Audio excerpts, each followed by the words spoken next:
Peace. Tonight I want to complete my discussion from last night regarding the children of Esau, in the belief that the Israelites are blessed and the Edomites or the children of Esau are cursed, and that the Israelites represent black people, and the Edomites or the children of Esau represent white people. First, I'd like to make this statement from my teacher, the Honorable Elijah Muhammad, who teaches us, and you can find this on the back of the Final Call paper or the Muhammad Speaks paper. The section, the bottom section, what the Muslims believe. We believe in the truth of the Bible, but we believe that it has been tampered with and must be reinterpreted so that mankind will not be snared by the falsehoods that have been added to it. Okay? So we boldly state that a people who went into Africa, or what's called Africa, and took you and I, our ancestors, out of Africa, and done away with our names, done away with our culture, our religion, our identity, our morals, our integrity, completely broke us and reduced us to the level of animals. We do not believe that a people who would do this to another human being will have mercy on a Bible, meaning they would not put their little dirty, filthy hands in the Bible to corrupt it, reword a thing, or take a thing, or remove a thing. We don't believe that for 1 minute. And if you believe that,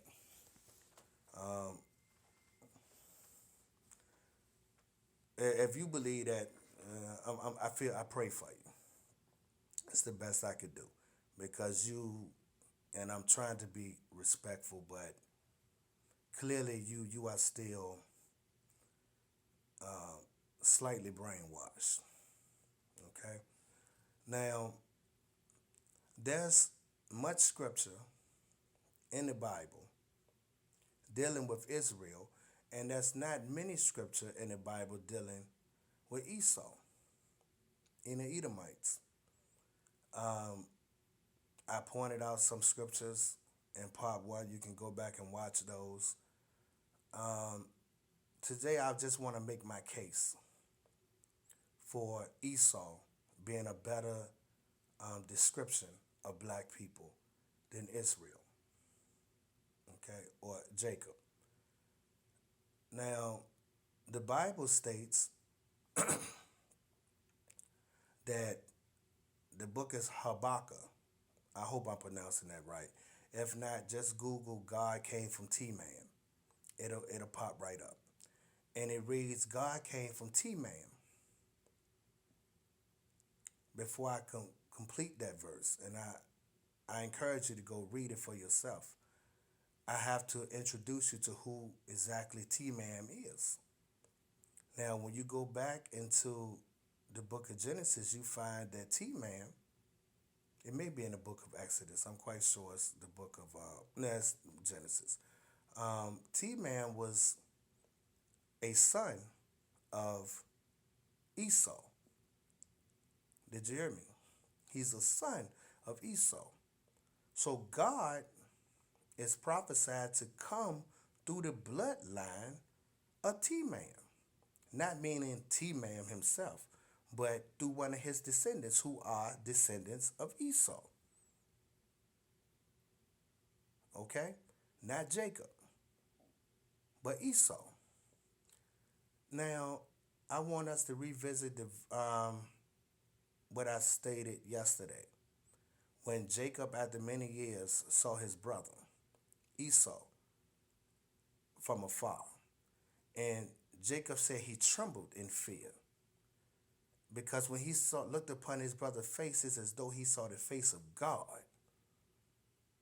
Think about that and put it in context to what I'm quoting from the book of Habakkuk, that God came through T-Man. And I want you to reason the same way Esau was informed of his brother deceit and stealing away his blessing. Do you think Isaac didn't scorn Jacob? Do you think Isaac didn't inform Jacob that his rule over his brother would be short lived? And at some point, his brother would grow in dominion over him and break his yoke or his control over him. See, Jacob, when he saw his brother, evidently, he thought that perhaps it was that day. So he was afraid. He was fearful. But notice he said that when he looked upon his face, it's as though he saw the face of God. Whew, that's powerful when you understand it. Now, my teacher, the Most Honorable Elijah Muhammad, teaches us that two gods are being referred to in this verse, Habakkuk, because it reads, God came from T-Man, the blood descendant of Esau, and the Holy One from Mount Paran, which is somewhere in the Middle East. So we in the Nation of Islam believe that that Holy One that's being revealed in this scripture is the one who raised the Most Honorable Elijah Muhammad, the one that we say Allah appeared in the person of. Okay?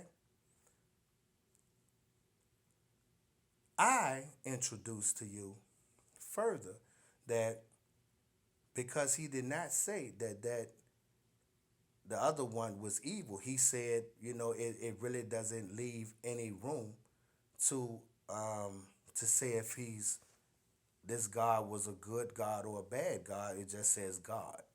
But it does highlight the characteristics of the one who's regarded as holy.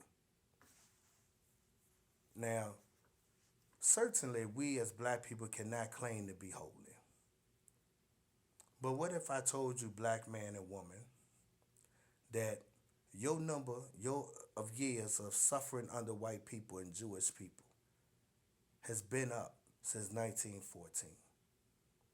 But it's your attempt to be politically correct, your attempt to bow down to them and go through all channels that they afford you with this false promise of gaining or growing to be near them, that's keeping them in power over you today.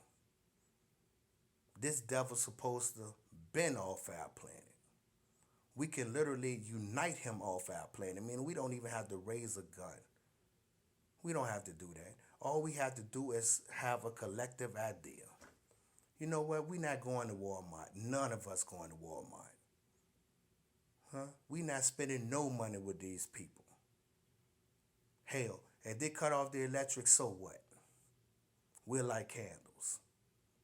They kick us out of our houses, so what? We go live with those of our people who have extra room, and we'll stay in their basement or their attic, or they put a tent in their backyard. But we ain't giving these crackers nothing else.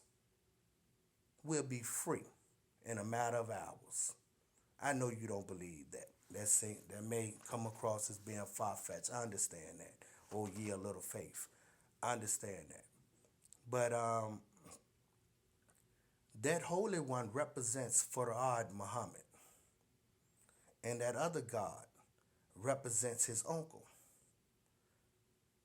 To understand his uncle, you really have to be in the lessons. But his uncle refers to us as black people in America who was brought over here in the holds of slave boats that they prepared Farad Muhammad to go in search of. Now you have to understand, Farad Muhammad comes directly from the bloodline of Muhammad, the grandson of Abraham. But guess what? Esau is also a grandson of Abraham. See? So this bloodline here, as I stated earlier, and I also stated in part one, is not dealing with these are metaphors. These are metaphors that have to be understood. This is dealing with a passing along of information from one generation to the next about you and I. And it's cleverly put together. And a storyline that's placed in the Bible as well as the Holy Quran is very clever. Who made the Holy Quran a Bible? I discussed some of that. You can go and look at those videos. I believe probably video two, not video one. Who made the Holy Quran a Bible? I really tap at some of that for those of you who want to know more about that. But that Holy One refers to the one who raised the Honorable Elijah Muhammad. And that other God refers to you and I. We are a God people. We are the God seed. It took a God to raise us to the knowledge of who we are.